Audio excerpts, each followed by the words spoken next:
All right, welcome everyone. We're Semblance of Sanity. I'm Caleb. I'm Jacob. And we're here for Fruits Basket, Season 3, Episode 2. I still am not, comfortable with saying Season 3, because that means that we're on the actual last season and that we're going to come to a point where the show's going to be over. Yeah.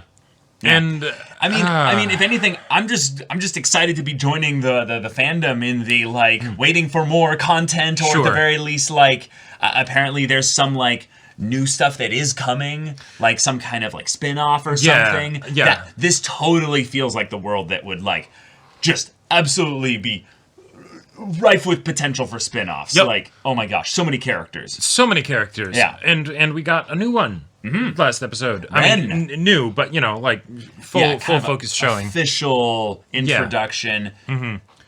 Oh, Akito's mama. Yep.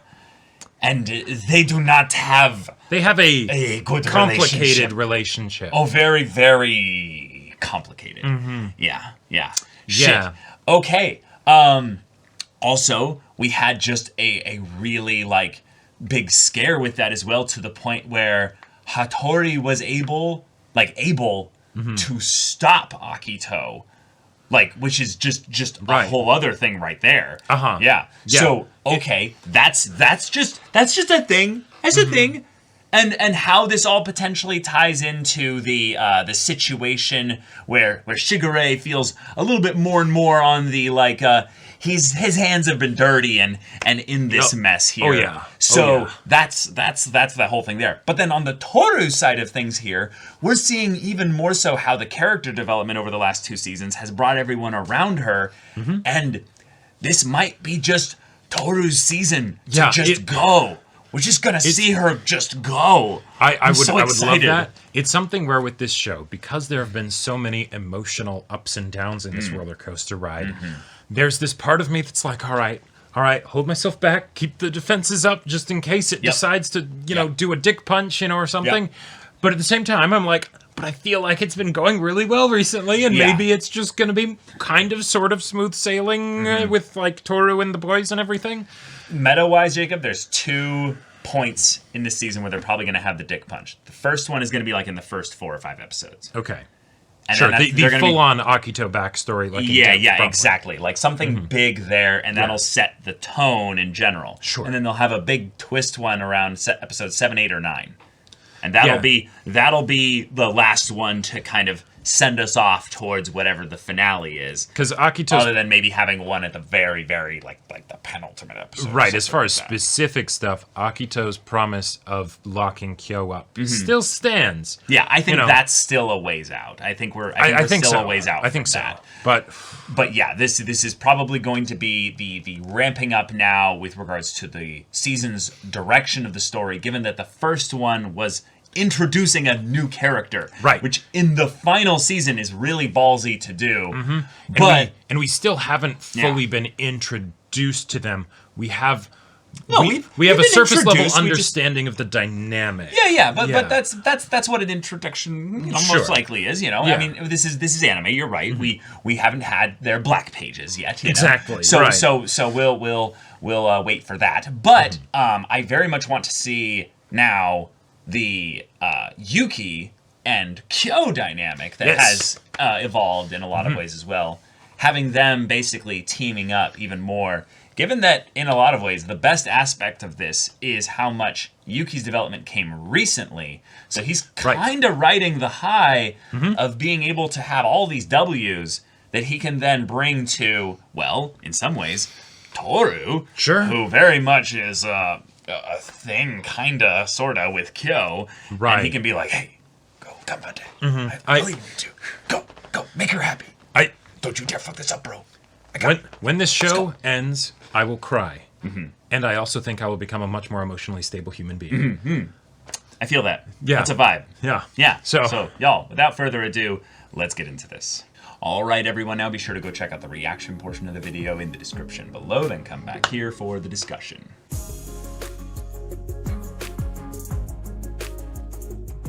Well, we've now met the real Shigure. Yeah, we had seen pieces of this. We had seen lots of little reflections of this. Yep. But now we know how deep it really goes. We know where it kind of originates from. Yep. And we know that there are multiple characters that this interacts with, and it is very closely tied to the curse of the Zodiacs. So now we know how Shigure's arc is probably going to end as well, because if the curse is broken, this whole thing might just fade away. Yep. And wow. Oh boy. So fuck. Okay. Yeah, is your mind full of fuck as well? My mind is full of fuck. Yeah. Okay. There are a lot of things that I feel like this answers that weren't explicit. So, okay. There's questions in stories that can be set up in such a way that they are glaringly obvious and they must be answered. There's also questions where they can kind of be set up and they don't have to be answered. And but they sit at the back of your mind. Right. And you're like, and the thing is, is that for me in this case, not in this case. In general, when I see things that are like that, I want to make sure that I hold them with an open hand because there is the possibility that the less obvious the question is, that it might not actually be intentionally put into the story, or that it's not of a high enough relevance that maybe the creator was playing with ideas and then ends up deciding to do something else as they tell the story, things like that, because not every story has to be planned out from the get-go and all of that. And so I try and make sure that I don't latch onto them too strongly, because otherwise that can be a recipe for disappointment and disaster, right? But no, one of your observations from the earliest parts of the show was actually completely based in reality. And there was a backstory, full-on canonical, explicit reason for this, is that Shigure kind of had, I said this in the between discussion and reaction bit, I hate that this is what this reminds me of, but this is like some weird, creepy imprinting kind of shit that for whatever reason Shigure is the one that it maybe affected the strongest, or was just the one that interpreted it in this way based on his personality. Yeah. And so okay. And we had it seated from the beginning with the other characters constantly saying, in a way that was often framed as a joke, Shigure's into little girls. Yeah. And I'm really glad that that was not something that was just being done for kicks, right? That there was an actual intention behind it, because that's something that is foreshadowing. Ultimately, it's foreshadowing, and that's something that's a very uncomfortable topic. So seeing that it wasn't being done casually, even though it was sneakily being set up as if it was casual, so that you could forget about it. Yeah, I really like that. Yeah. So let's break this down here. Shigure, when before Akito's even born, has this overwhelming sense of whoa, this baby is coming, and it's the chosen one is here. Yep, you know? Exactly. So Shigure is not the only one that experiences this. They all have this crazy experience of the specific few. Specific few. Yeah, the four of them, the and then, 3 and Kareno, and then Kagura got a vibe but didn't understand it. That was Ritsu, the one that we always forget about because they are the worst of the Somas. Oh, right. Yeah. Unfortunately, yeah. Okay, then Akito is growing up, capable of speech, understanding things, stuff like that, and Shigure goes to her. And basically says, I'm bonded with you. What we have here, this bond, the what we know of as the curse, but that tether, if you will, that's eternal. That's special here. And I love you. And Akito was specifically asking for the reinforcement of that. Do you love me? Right. Yes, I do. That will never change. Okay, cool. And it's interesting because there was unique phrasing that was used in these instances here, where Shigure used "I care more about you than anyone." I think it was anyone in the world. I think was the exact phrasing. So that when Shigure said it again in the point after the restaurant and stuff, that was something that made Akito just, oh shit, oh you said it, like that's the thing. I care about you more than anyone, right? Which is cool because there's a couple things that are implied here. There's the I care about you more than the Somas, other people, what have you. My editor, yeah, of course. No surprise there that Shigure probably has a overly fixated, hyper-focused view of at least one person in this world, because he definitely doesn't focus on a lot of other people equitably. Right.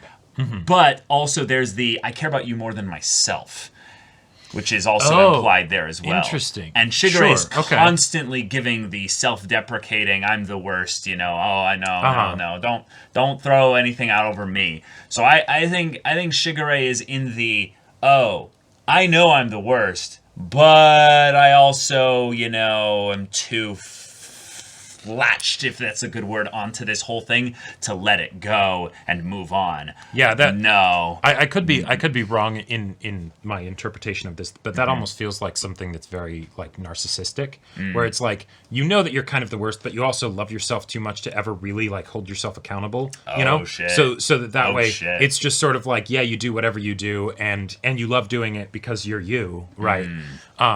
Could be wrong on that, but like I feel like we're now starting to get a real sense of the kind of person that Shigure is, and I love that because we know who he's not now. Exactly. I think that's the big thing, is that we've kind of gotten that vibe over the course of the 3 seasons thus far, that like he's got some issues, but the thing is that we don't know where his schemes, his motivations don't lie. We know that he kind of has wanted to fuck over Akito for a while now.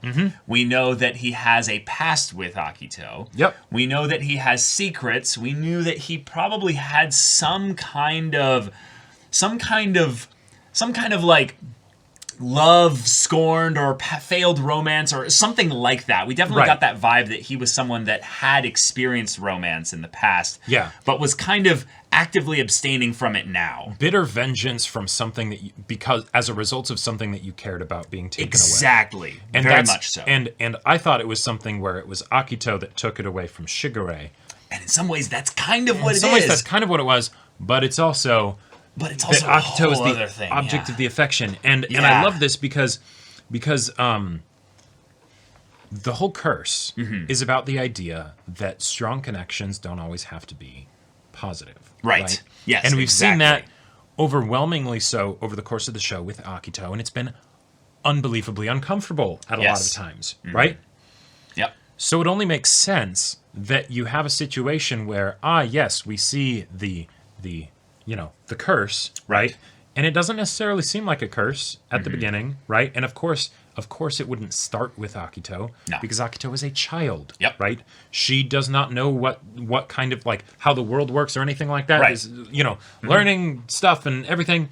It's a time of innocence. Right? Yep. And even Shigure saying, "I love you more than anyone." That doesn't have to be anything bad. That could be something very good, right? Yep. As I'm sure Akito had plenty of insecurities about things with regards to the curse and whatnot, and like, hey, is this real? Do you actually love me? Right? Yeah. And that's the thing. I think back then at the beginning, that was absolutely genuine. There was nothing venomous or spiteful or anything. If anything, I'll bet you that Shigure didn't even fully understand his own feelings at the time. And was just like, no, this is the honest overflow of my heart. Here you are. I don't want you to have to doubt whether or not I love you. Right. Well, and this is one of the ways that having the layer of the level of indirection of a curse makes it a lot easier to explore some very uncomfortable topics without completely getting to the point where it's like, okay, we cut ourselves off completely from trying to understand, say, someone like Shigure, because the things that you've done, right, et cetera, that's so horrible, because there's also the aspect that Shigure might be being, in a sense, mind controlled by this curse, right? He responds in this way that is that is due to his own faults and things. But it's not like, it's not like it was some random person, right? And then all of a sudden he gets overly twisted, fixates and stuff, overly and fixates and becomes and obsessed, things like and that. then starts to become jealous of any other basically interactions that they have with people that could lead to some kind of love or what have you. And that's a great way to showcase that this could theoretically be a slippery slope that could happen to anyone. It's very easy for us as human beings, I think, when we see something that we find so repulsive, to say that, oh, that could never happen to me.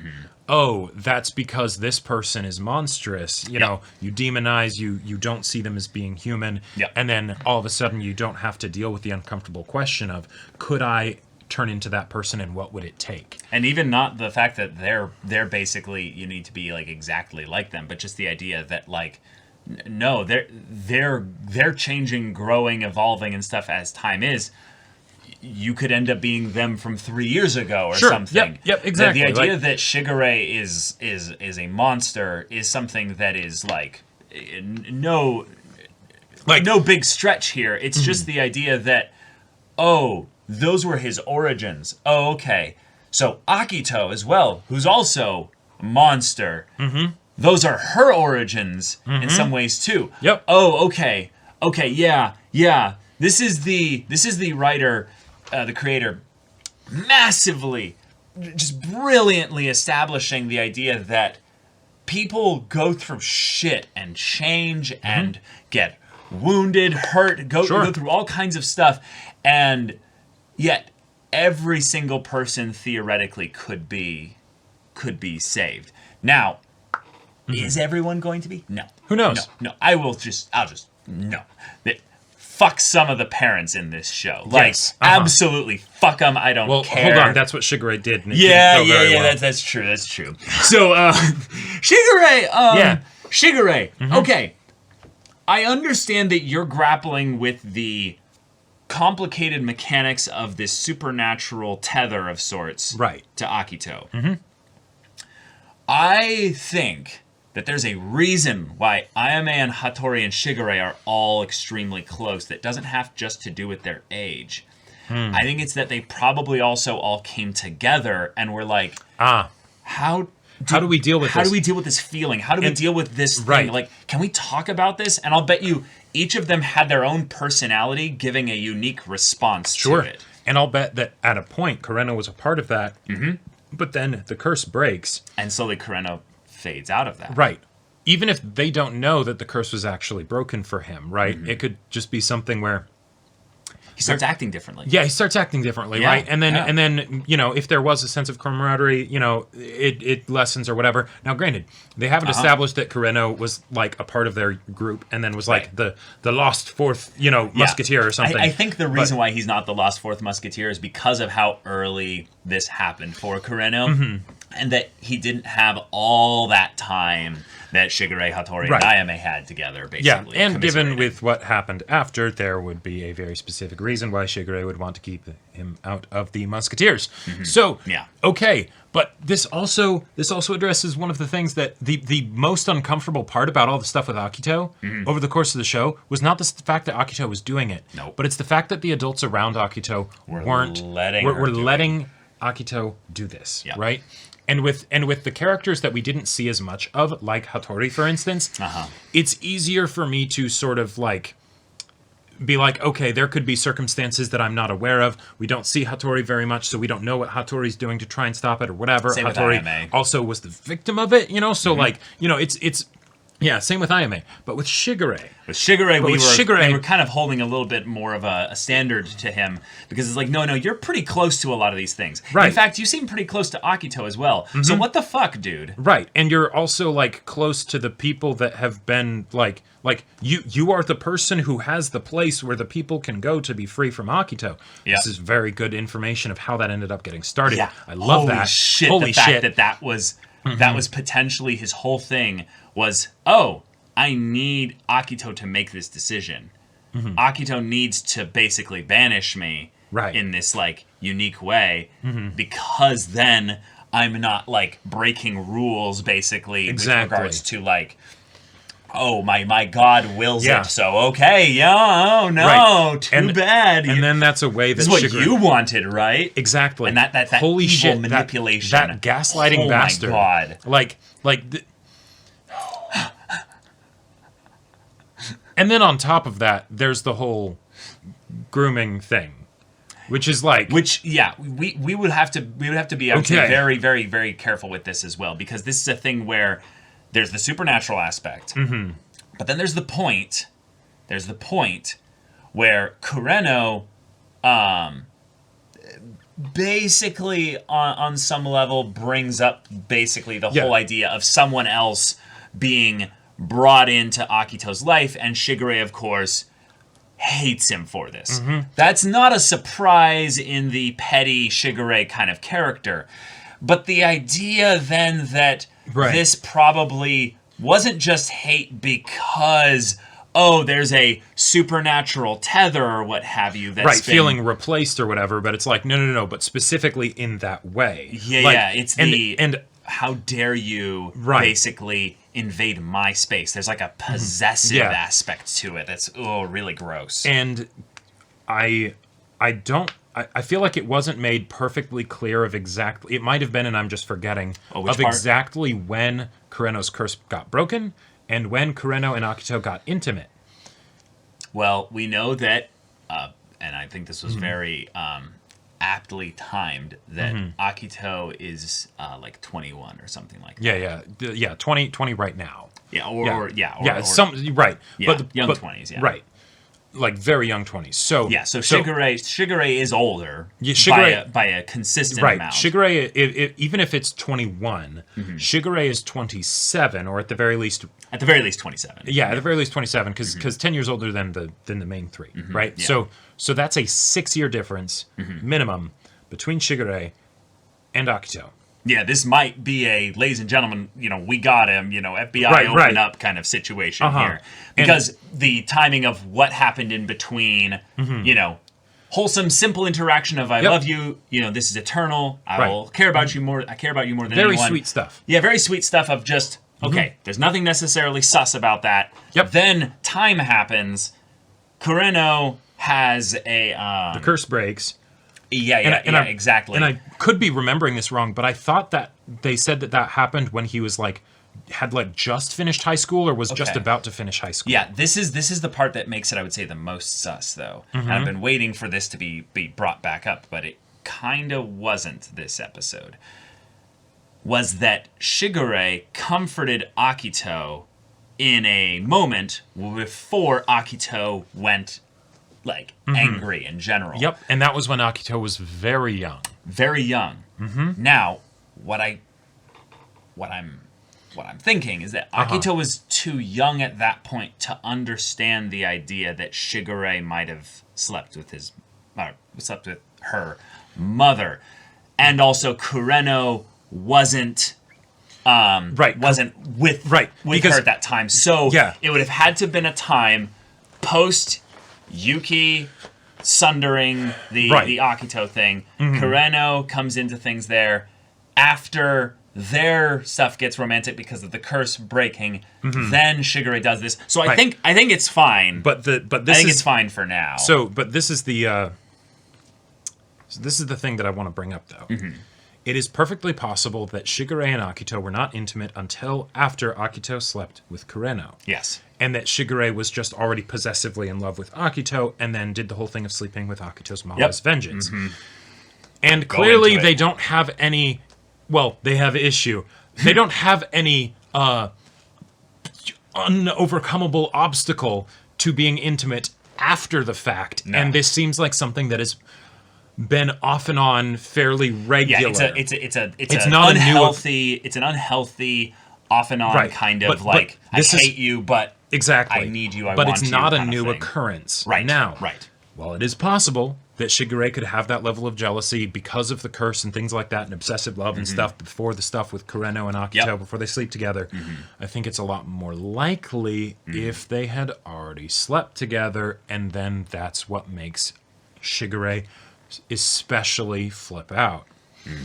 If that's the case, then that would mean... Because Kureno could be a bit younger than Shigure and the rest of them, I'm not sure. It doesn't matter, really. But the point is that gets into some very not okay territory. Very fucked up stuff. And that's something that also feels like it could be wonderfully poignant in a way, because you have this massive well-off family that maybe has the skeletons in the closet that they'd like to keep there, and maybe it's that, some really fucked up shit happened, and they just sort of, brush it under the rug, pretend it never happened. Oh yeah, I don't doubt that that's possible. Until that's more explicitly stated, though, I'm not going to assume that. Right, and the tough thing with a show like Fruits Basket, I could totally see it taking the direction, and this is not a bad thing in any way, of not wanting to go too in depth into the exact details of the things that happen. Because it's then not necessarily entertainment. It's just a thing of where you then have to basically have a thing of where it's like, wait, is the creator making a statement here in some level? And we're not really thinking that I would say that the creator is even remotely doing that. But I know that that's sometimes a thing in anime specifically, where there will be relationships where the characters are dangerously, weirdly close to being underage, and it's like, what? Well, and let's. I'm not talking about like, like actual like dark, fucked up stuff. I'm talking about So in real life situations of sexual abuse, I would absolutely see the age of consent and things like that not really being an issue for the abuser. At least for the abuser, right? So who knows how much in depth we'll get with this. The show could totally leave it at just this because we have plenty of info here. But damn. But yeah, this is where Shigure's at. Yep. The stuff with Akito's mother, though, is the kind of thing where, Shigure is that bitch, basically, who sleeps with other people specifically to piss off the ex, does it in such a way that it is obvious that it's being done, peacocks about in general to make a point of, you can't have this, you can look, but, right. Like, that's a thing that we're going here, because, I'm really petty and you hurt my feelings. So now I am going to make your life a living hell. I'm going to escalate things way beyond the, what would be the mature thing of, sorry, Shigure, there was a very unique dynamic going on here, and I very much just needed somebody. The curse goes both ways. So it's...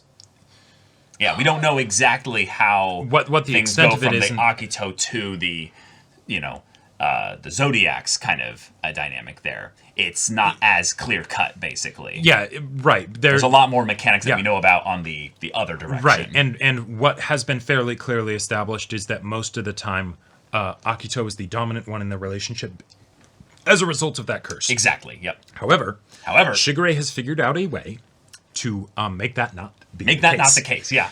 And thus has flipped this whole thing. And I actually really want to throw out the idea here that we're not getting a reveal, basically, that Shigure has been sus, that this is more of a thing of where we're going to have the reveal of Shigure is the one that has basically turned this this connection point on its head, so that the story can hone in and focus on what the connection is and what it isn't.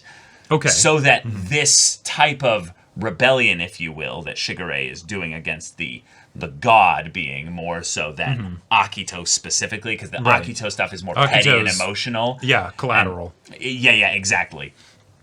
That's the thing of where, this is petty vengeance, but the actual mechanics as to how Shigure needs to work within the bounds of being controlled by this tether means then that we can have the characters actually break down a little bit more as to the mechanics of it. And I think structurally That's a brilliant way to look at it, because if Kureno is the other side of things, of then looking at it from, if someone is not underneath the curse, right, then we know, these are the things that are different for them. Okay, but what about somebody that is underneath the curse, but is actively antagonizing it as much as possible, but isn't getting, full-on judgment hammer dropped by Akito? One of the other things that So with the introduction of Mama Ren in this season, it's a little bit of a sidetrack. Okay. I'll bring it back in. Okay. One of the things that I was curious to see how they would handle is introducing a new character as the potential antagonist that lords over the previous antagonist that is Akito. But they're not doing that. Right, but they're not doing that because it's Shigure. It's someone that we've been familiar with for a long time. Yeah. It's possible. It's possible that they might even be setting up that because of whatever happened, Akito wouldn't have been this bad if not for Shigure. Because that's very much something they could be setting up. Because while Akito is the god in this situation, how much does God outweigh just difference in age, like mental maturity, experience, awareness, things like that? Nothing. Like I don't think with this setup it's anything like that at all. Yeah. I think it's just a mechanic that they're all slaves to, basically. Right. Well, no, right, because they're literally possessed. It's not totally. It's not a thing where Akito gets like. No, right. Yeah. If Akito would normally be the dominant one in the dynamic because of the God situation with curse and all of that stuff, but still affected by it. If Shigure is just older and knows how to use it, right, it kind of doesn't matter. Like Akito could totally be at his mercy, essentially. Yeah, the reason why I think it does matter is that if Akito basically said, like, Shigure, like, I need you to, like, do something. Like, basically, like, I need you to stop doing something or start doing something. I don't know if Shigure would be able to, like, there's probably, like executive power, basically, that if levied, if brought down, Shigure couldn't actually do anything about that. In the same way that Kyo could be made to go into the cage and actually stay in there. Right. But if Shigure can emotionally manipulate Akito to the point where Akito believes that it's wrong of her to do that stuff, because on some level Shigure is right, actually, that this is a curse, this is something that Akito, I don't want to use the should word, but basically it is wrong to abuse that power. It is still something where Shigure is abusing his power over Akito emotionally to get what he wants. Which is equally fucked up on other levels, because Akito does feel strongly towards Shigure. They both actually do seem to love each other, but both of them seem to be so fucked up over the course of whatever life dealt to them that they don't really have a good handle on what love is actually at all. So in some ways, Akito is in a better position because at least she has someone like Kureno who can not necessarily be romantic with, but show her in some ways a lot of who someone like Toru is, who is just there for you. Just there for you and cares for you. Because that's how Uo made the Kureno Toru connection. Is basically that she's like, oh, you are cut from the same cloth. I recognize that kind of quiet, caring heart that gives and gives and gives and never asks for anything. Right. And Akito is probably in a situation where she has been using Kureno as a crutch on its own. Totally fine. It could be Toru totally fine. has been a crutch for the other characters a lot. Totally and fine. She in some ways also kind of uses them by not being vulnerable enough to basically ask for help so that she can feel that she has a family. Which, right. You know, that's what family is. We're all kind of figuring this shit out, you know? But there's a But I would say the difference is that Akito is in that situation where she has used the crutches so long and is now very much using it like a tool. And there's not much arguing or debate or facade around that fact, right? Yeah, exactly. So that's where she's at, right? But the thing is that fundamentally that's not necessarily a problem. It's the extreme use of it that can become the problem. The abuse. Right, exactly. Yep. With Shigure though, and that the part from this that the thing that from their past that I really want to see gone into with more detail. I'm totally fine with most of it not being gone into detail, but the thing that I really want to see is what Shigure said to Akito at the time when Akito flipped out and started taking things out on Yuki. Yeah. Because there's a possibility. Because it could be just some words, but if so, what were those words? Because Shigure shouldn't necessarily have had any reason to hate Akito at that point, because that was long before Kureno. Unless, like, he was jealous of Yuki spending so much time with her or something like that. Like what would be the reason that Shigure would then decide to go manipulate her, right? Yeah. Because it does seem like Shigure is the one that instigated this. And so, when exactly did that start? Why? What did it look like? You know, like, because... Oh, wait a minute. What? Oh, wait a minute. I have... So I had a theory a while ago that has been since disproven. Okay. But it's kind of more evolved. So I thought, basically, that the reason why Akito became an abuser, basically, was because, well, parents. Oh, sure. Parents, fucked up Akito. Yep, and... Totally could still be the case. Yeah, Ren did force her to be raised as male. Yeah. But the specifics might be slightly different now. Okay. What if the reason why Shigure had sex with Akito's mother okay. is actually a little bit more along the lines of, oh, I am not just getting vengeance on you, Akito. I'm getting vengeance on your mother as well. Or basically, like, how basically she treated Akito. Okay. So this is all an Ouroboros snake of fuckery. I could see that being the case. Where I thought you were going to go with it was that Shigure helped convince Akito's mother to raise Akito as male so that there would be less competition for Shigure.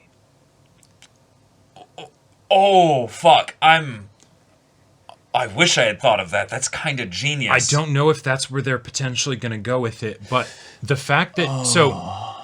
the fact that Shigure slept with Akito's mom to get back at Akito for Kureno. Yeah, means... Okay, but that means to me that they had, at the very least, Shigure and Ren had a strong connection before that happened, and then Shigure was able to play that card. Yeah, so... He didn't just randomly go up to this person he'd never met before and be like, hey, let's bang to, whatever. So we know for a fact that she misses her husband. Yes.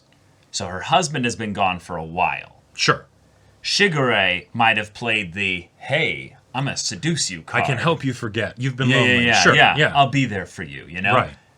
Regardless of what the context is for that, we'll leave that as it is right now. I'm sure that will get explored in more detail. That could get explored later Yeah. because Ren was just introduced effectively this first episode here. So we'll need to see how they follow through with that. But if it's a thing of where they had some kind of dynamic or relationship or what have you, that actually builds a little bit on the idea that maybe from Shigure's perspective, he was like, oh, I'm kind of like the big brother. Yeah. I am the potentially even kind of a father figure.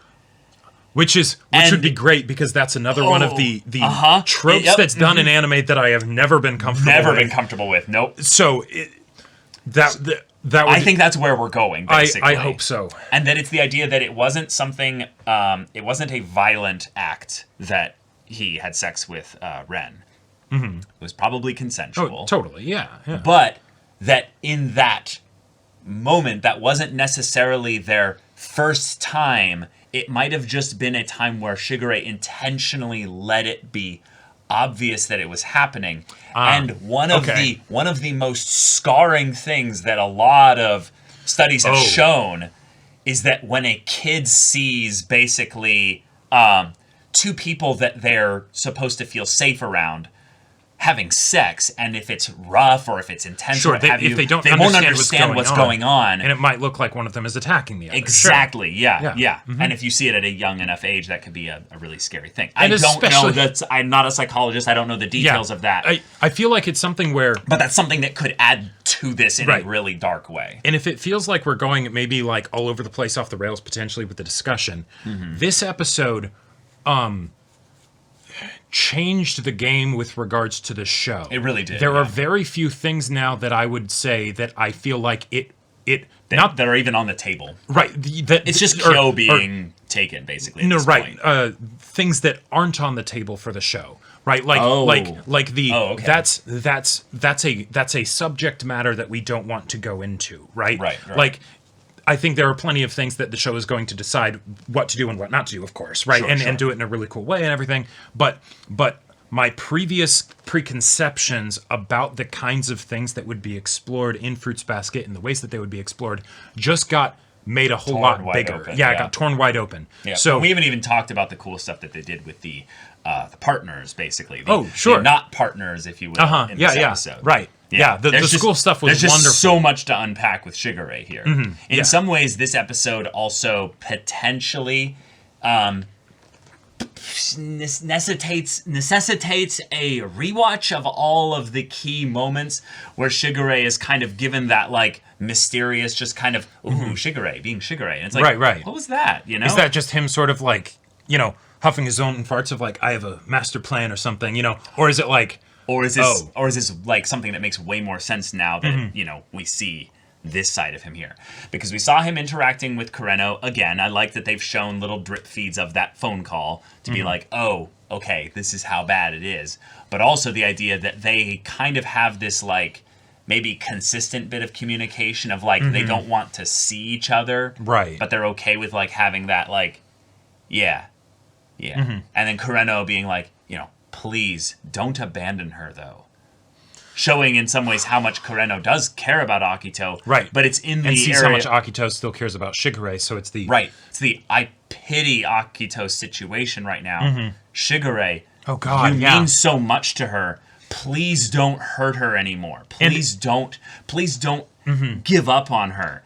So, it's so crazy. So also, something I want to bring up. Yeah. When Kureno's curse got broken, Akito freaked out. Of course, because nothing like that had never happened before, right? Yep. And this had been a constant, so of course that would make Akito freak out. Yep. But what if there was a bit more to it than that, and there was a reason why Akito was in particular afraid of abandonment? Now, I feel like this doesn't necessarily have to match up because the stuff with like Shigure and her mom is after all of this, right?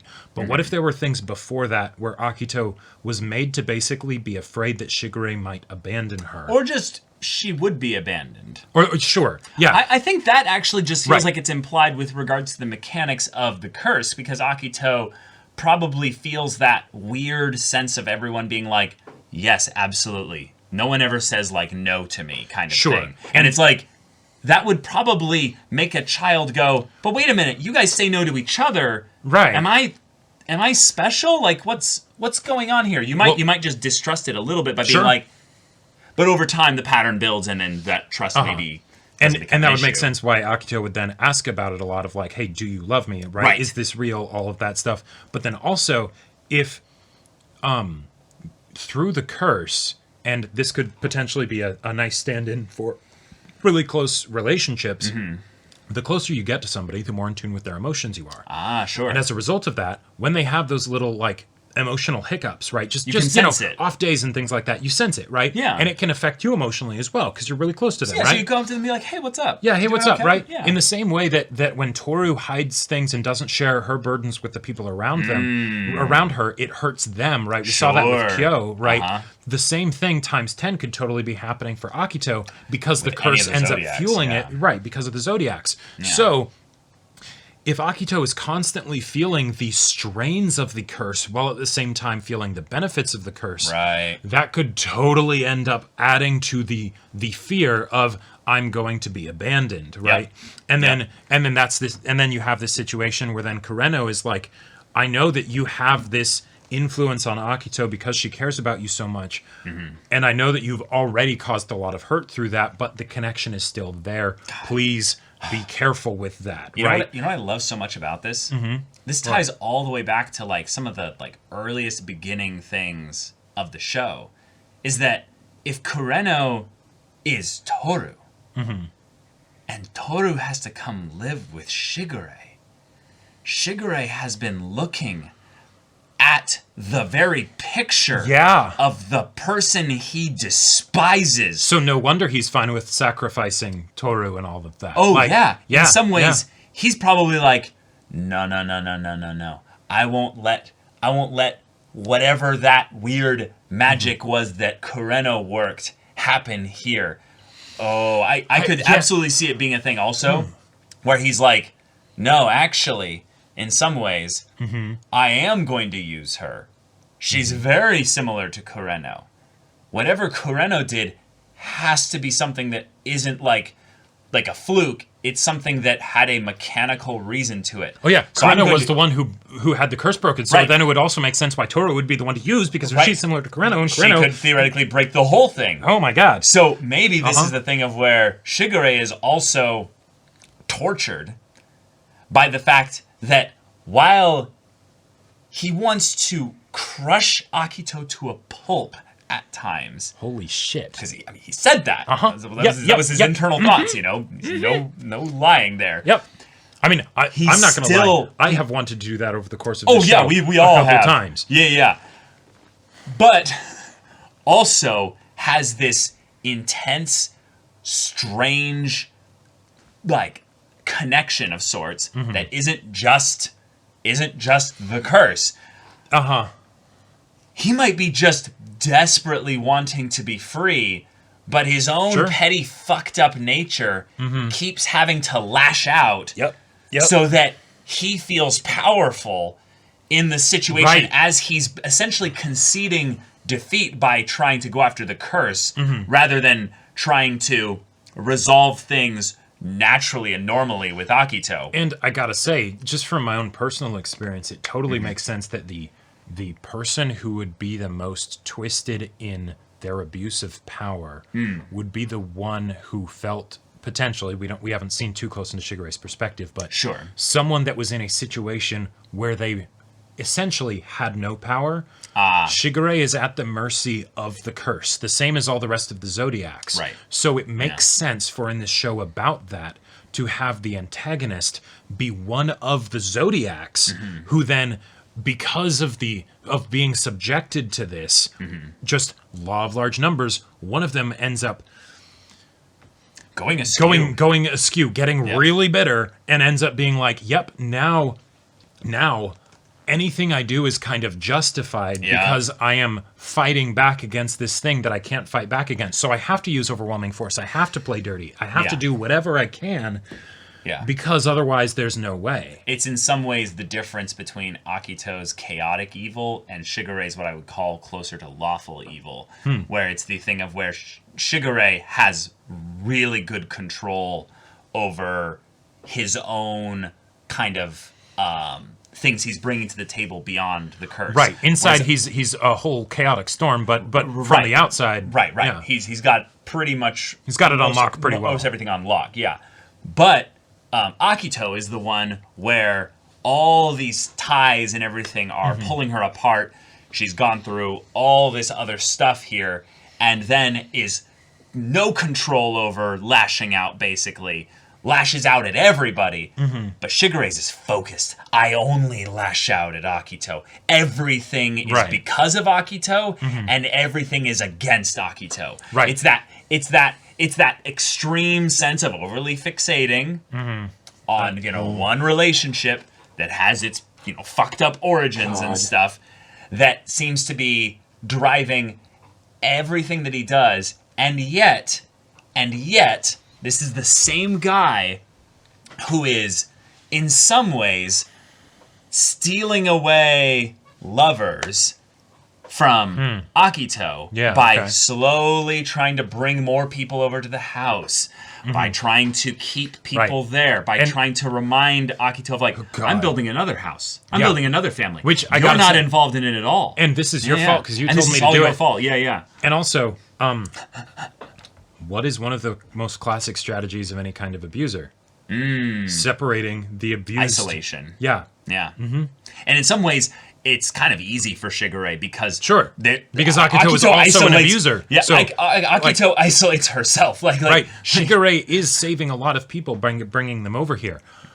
But there's another doing reason the good thing for it. For all the wrong reasons. All the wrong reasons, yeah.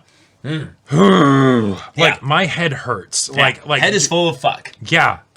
This episode has been an absolute doozy. I can just imagine what it's like rewatching this show, knowing that this episode exists, and seeing all the time. And this is probably just the beginning too. I'm sure. It's probably going to be more drip feed later. You don't. So okay, given that the first episode of the season was kind of like the reestablishing of everything, right? Okay, there's this character. There's one new character. Yeah, exactly. We don't get into it too much in depth. A little bit of characterization for Akito. Yeah, kind of setting the tone a bit for the rest of the season. This I consider to be kind of the true first episode.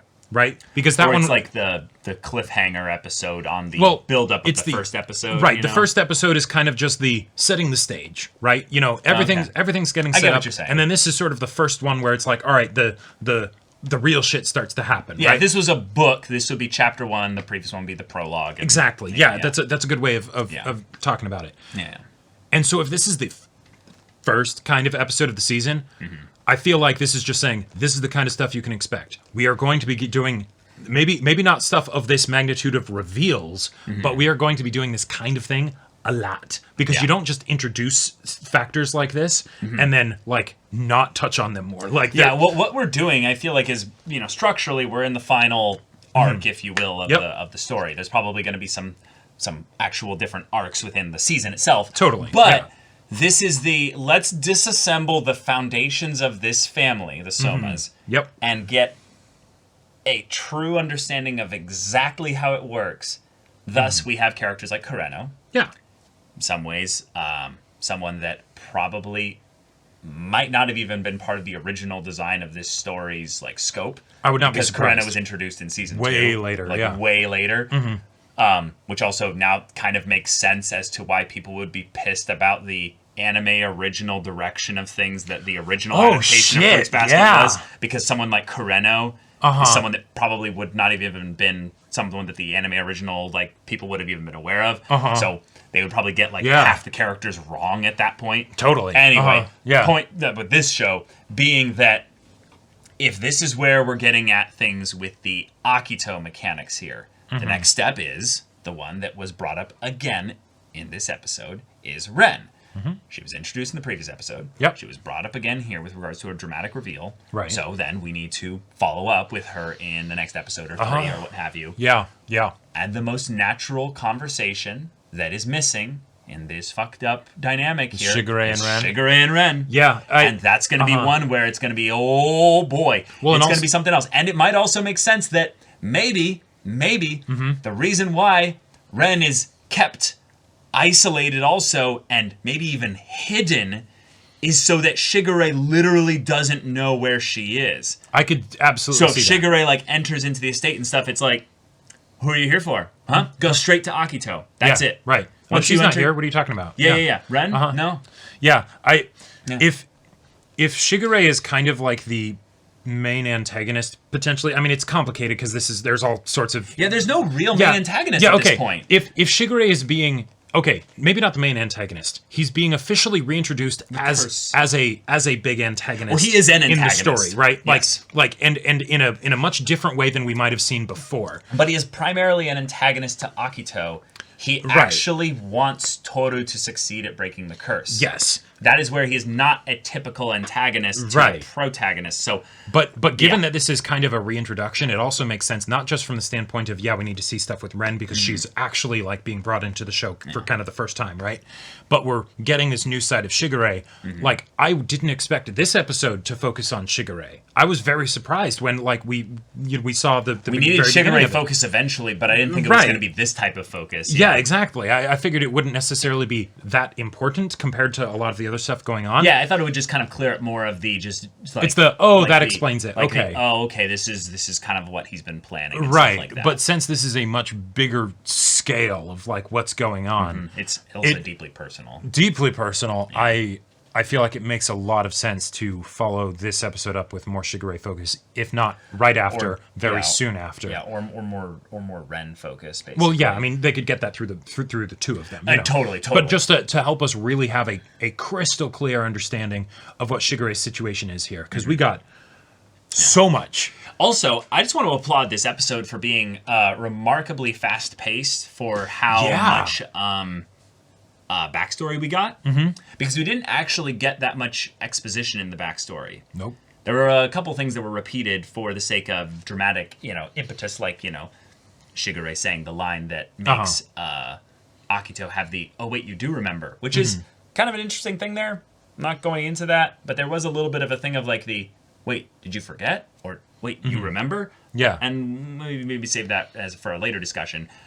But, this episode handled having school stuff for, I think this was very poignant, two romantic pairings of sorts that aren't, confessed yet. Right. But they Machi gave the flowers, fucking loves Yuki. Oh, yeah. She gave him a flower. Kyo loves Toru. We love each other so much. He gave her a flower. And Shigure, in the very beginning of the episode, gave Akito a flower. Yep. And I think that right there is to say that despite the fuckery that is involved here... Because there's a lot. There's a lot of fuckery. I think that even Shigure is going to be saved and or slightly redeemed. I think so, too. Because the love part came from a genuine place. Yes. Whatever happened later... That's right. That happened. Theoretically. Can't just go away. Yeah. But the original point, even though it was influenced by the curse and what have you, in fact, it was probably primarily influenced by the curse. Sure. Maybe only the curse. Who knows? Was a genuine love. It's the same thing that instigated everybody else to give their flowers. Right. As much as as what we got in this episode showcases that Shigure is a terrible person. Right, absolutely terrible person because there are other Zodiac members that have the same curse and they did not do the kinds of things that you did, right? Nope. It helps highlight just how important it is that the curse be broken because this definitely would not have happened without the curse. Yeah. Right. It just wouldn't have. Yeah. So. Yeah, and in that respect, that's where I kind of like that Shigure isn't the one-up antagonist. Ren isn't the one-up antagonist. Akito is still fucked up. Is still the antagonist in that she wants the curse to continue. But in some ways that reinforces the idea that the cursed is the primary antagonistic force that bastardizes connections and makes them a compelled, forced, should, always, forever, no choice thing, which is fundamentally thematically appropriate for this story, which is about family and how family is not forever in terms of compelling aspect. It's forever in that you don't have a choice. These are your family, but you don't have to have relationship with people just because you're blood related to them. Even though especially this is not a blood related family. They're bonded by something that's actually like a curse, To put another way, I think there is another thing that ties into this quite nicely. Toru's situation with her new family, or her old family, rather, right? Oh, totally. Okay. Because that was a situation where she was essentially forced to be with them. Yeah. She had no connection with them. They did not care about her. Nope. But she was forced to be with them. The grandpa did. The grandpa did, right. Yeah. Until the point where she ended up stopping that. She decided, no, Yep. I'm not going to be forced to be in this, right? Yep. And so she leaves. It was not an easy choice, and was she not. ended up living in a tent, out in the woods, right? Like, that's not exactly a great situation to be in, but she was able to turn away from the forced family, right? So it's kind of fitting then, isn't it, that She's the the protagonist. thing from the very beginning, and yeah, for the protagonist, will come full circle, and we'll get to see that with the Somas. Yeah. I love this fucking show. And we also got tons of little extra things that were just peppered throughout this. The idea of graduation being very close. And we know what comes with that. You know what comes with that. But Yep. also the idea of like, Momiji being like, I thought about maybe hanging back a grade, That broke my fucking because, heart. Momo is, going to be coming Yeah. into school here potentially, but Yep. Dad is also scared about us, bumping into each other, and I'm just like, fuck. I wanted to give Momiji a hug so bad right there. Like, Yeah. Toru is also looking for Rin at the moment. Yep. Someone that she probably has as like the we are partners in crime. Right. I can maybe tell you this. Like you definitely seem Comrade like in arms, someone that I can talk to about this. Yes. oh wow. What? And this puts additional context onto the whole thing of when Rin tried to put the moves on Shigure to get information. Because she looks pretty similar to Akito, all things considered. And she's like, oh, you like younger girls, right? This will be no problem. And it didn't work at all on Shigure. Whoa. Because obsessive focus. And it's not doing this wouldn't be a vengeance thing. Nope. No. Oh my god. Yeah, even though from other angles she totally fits the bill. Even just the black hair and everything and all that stuff because look wise she's like yeah, Akito she's and kind of the Akito's spitting mom. image, yeah. Wow. But and he even seemed kind of pissed like that. Like I don't know, maybe I got the wrong. Like he seemed to respond in a very strongly negative way. Like I don't know. I think it's more. Maybe that's in my mind. I think it was more typical Shigure. But memory is a fuzzy thing, and Exactly. it could be like the context changing my memory things. of the things. Oh yeah, memories do that all the time for sure. Yeah, but okay.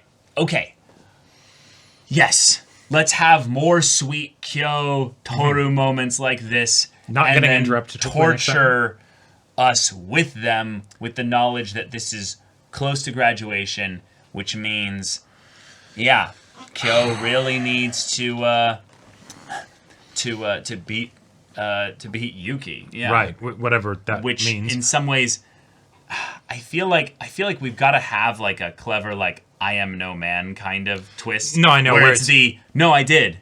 Mm-hmm. And Yuki can be like, and yes, he did. Mm-hmm. Right. I conceded defeat. Yeah. And Toru, I found out it wasn't what I wanted. Tell but, Akito. still Tell did. Akito. Yeah. Who do you love? Right. Who do you love right now most in the world? And she's like, I love all of you. Yes. Yeah, but, I know, Toru, but but specifically, right now. And beauty will save the beast, and it will be glorious and wondrous and stuff. And the blush will speak volumes, and it will be wonderful. Yeah, we gotta go. Recover? Rest and recover off from this episode because that was a hell of a thing. Yeah. So, y'all, thank you so much for watching this episode's reaction and discussion. If you want to see the next episode's reaction and discussion right now, though, go check out the link in the description below for our Patreon. You can get on early access there. You can watch full-length timer reactions there, and all this comes with Discord access, so you can chat with us in the community there about this show, about anime in general, and also be sure to check out our Twitch channel. We stream every weekday. The info's in the description. Yeah, so if that interests you, we'll see you there. But until then, we're Semblance of Sanity. I'm Caleb. I'm Jacob. And we'll see you all next time.